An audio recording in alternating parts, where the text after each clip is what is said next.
मेरा नाम रेनू शर्मा है। मैं रुड़की में न्यू आदर्श नगर में रहती हूँ। थोड़े समय पहले मुझे घुटनों की समस्या हो गई थी, बहुत ज़्यादा। ये थोड़ी सुइयां सी चुभने लगी थी पैरों में, लहरें चलती थी दर्द की, सीढ़ियाँ चढ़ने में समस्या थी और जैसे घर के रोज़मर्रा के जो काम होते हैं वो नहीं हो पाते थे, जैसे कपड़े लेकर के ऊपर जाना और बैठकर खाना बनाना या खड़े होना किचन में। आजकल क्या है कि सारे काम खड़े होके होते हैं, कपड़े भी खड़े होके होते हैं, धुलते हैं, खाना भी, सब में समस्या थी। तो इस तरह के वर्क में कुछ नहीं कर पाती थी। फिर मुझे जो हमारी मदर हैं उनके माध्यम से पता चला हकीम सुलेमान जी के बारे में। वो टीवी पे उनका प्रोग्राम देखती रहती हैं। उन्होंने मुझे बोला कि आप गोंसिया मंगाओ। तो फिर मैं आपको दिखाना चाहूंगी। ये मैंने हकीम सुलेमान जी का गोंसिया मंगाया है और इससे मुझे बहुत आराम आया है, बहुत ज़्यादा। अगर ये शायद मैं ना खाती तो आज मेरा जीवन पता नहीं कैसा होता। तो दर्शकों देखिए रेनू जी कैसे भाग भाग के सीढ़ियां उतर रही हैं और ऐसे ही भाग भाग के उन्होंने सीढ़ियां चढ़ी थी। तो कोई मान ही नहीं सकता कि कभी आपको घुटनों की परेशानी भी थी। ये मैंने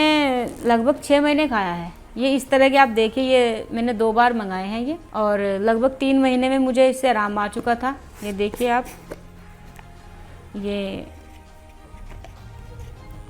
इस तरह से पीस लिया था मैंने, ग्राइंड कर लिया था मिक्सी में, और फिर ये 1 चुटकी सुबह और 1 चुटकी शाम मैंने खाया है, कभी गर्म पानी से कभी दूध से, और मुझे बहुत आराम आया है। मैं यही कहना चाहूँगी जो भी महिलाएं घुटनों के दर्द से जूझ रही हैं, एक बार इसको ज़रूर यूज़ करें और मुझे विश्वास है कि उनको भी आराम आएगा। जैसे मुझे आराम आया है उनको भी ज़रूर आएगा। मेरी मिसेज हैं, इनका वेट बढ़ गया था और वेट बढ़ने के कारण इनके पैरों में दर्द होना शुरू हो गया था। शुरू में तो मुझे लगता था कि शायद पेन किलर से ठीक हो जाए, पर ये पेन किलर के द्वारा ठीक नहीं हो रहा था। जब दर्द बढ़ता चला गया तो हमने आसपास के जो लोकल डॉक्टर हैं उनसे कंसल्ट किया। किसी ने हमें बताया कि यूरिक एसिड की वजह से हो रहा है और किसी ने बताया कि हड्डियों में कुछ कमी होने की वजह से तब हो रहा है। तो हमने जो है पतंजलि से ट्राई किया था और पतंजलि से ट्राई करने के बाद हमने कुछ महीनों तक वहाँ पर इलाज कराया, लेकिन वहाँ पर इतना आराम नहीं हो पाया। फिर उसके बाद में हमारी जो मदर इन लॉ है उन्होंने हमें रिकमेंड किया हकीम साहब जी की गोंसिया का यूज़ करें। इसके पश्चात जब मेरी मिसेज ने गोंसिया का यूज़ करना शुरू किया तो थोड़ा थोड़ा आराम हो पाया और आज के